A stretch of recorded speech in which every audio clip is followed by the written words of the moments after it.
ხელფასიც აქვს და ბონუსიც აქვს. აი ზუსტად ისე უნდა იყოს შენც.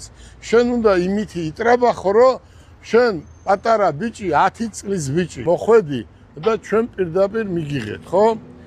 ჩვენ მიგიღეთ როგორ იცი? მე მინდა რომ აქ ამ ბიჭებთან როცა დრო გექნება მოხვიდე, აი როგორ იცლება ავტომობილები, როგორ რეცხავენ ავტომობილებს, როგორ შეყავთ, როგორ ელაპარაკებიან მომხმარებელს. თავარი ცხოვრებაში არის ერთი რამ.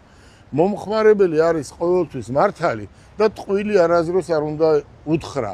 რაც შესაძლებელია, კარგი ავტომობილი უნდა მისცე და ის ყოველთვის კმაყოფილი უნდა იყოს. ეს ავტოსფერო ყველას აინტერესებს, დიდს და პატარას, ხო?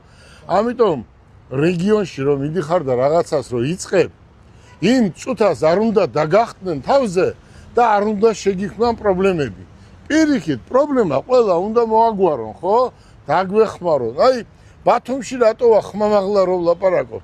აი, ბათუმში ჩვენ ამდენი წელია ცენტრი გვაქვს და არასდროს პრობლემა არ მქონია. აი, ჩაქვის ხალხი, ყველა ერთმანეთზე უკეთესი ხალხია. აი, შენაირი პატარა ბიჭები, 1-20 დღის უკან ვიყავი ჩვენ წასული. შენაირი პატარა ბიჭები გაქცეულან, მოუკრეფიათ მანდარინი, ჯერ არ იყო მანდარინი მოსული და ესე. აი ესე გაუკეთებიათ, ასე დაუყრიათ მანდარინი და ესე მოქონდათ ჩვენთან. უყურე როგორ არის გიო. აი ესეც არის სტიმული.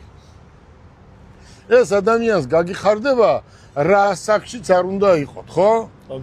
აი გიო, შენ პატარა ბიჭი ხარ, მაგრამ ეს დღე ყოველთვის შენ ცხოვრებაში დაგამახსოვრდება და დაიმახსოვრე ერთი რამ, რომ შენ პირველად 10 წლის გიო აი რა ვაშკაც ბიჭებთან დგახარ და რა ბიჭებთან გაქვს მეგობრობაც, მაკაცობა, ურთიერთობა და ესენი ყველაფერს გასწავლიან.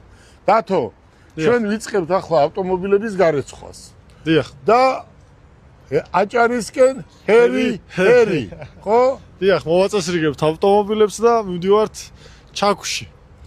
ჩვენ აქედან ძალიან ბევრი ავტომობილები გვეყიდებოდა და ამიტომ გადავწყვიტეთ, რომ ბათუმის ცენტრიც გაგვიკეთებია ძალიან მაღალ დონეზე, ევროსტანდარტებით არის გაკეთებული, ძალიან დიდი ცენტრია.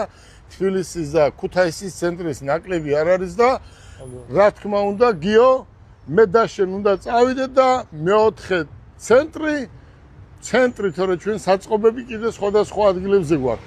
მეოთხე ცენტრი აუცილებლად იქნება თელავის ცენტრში.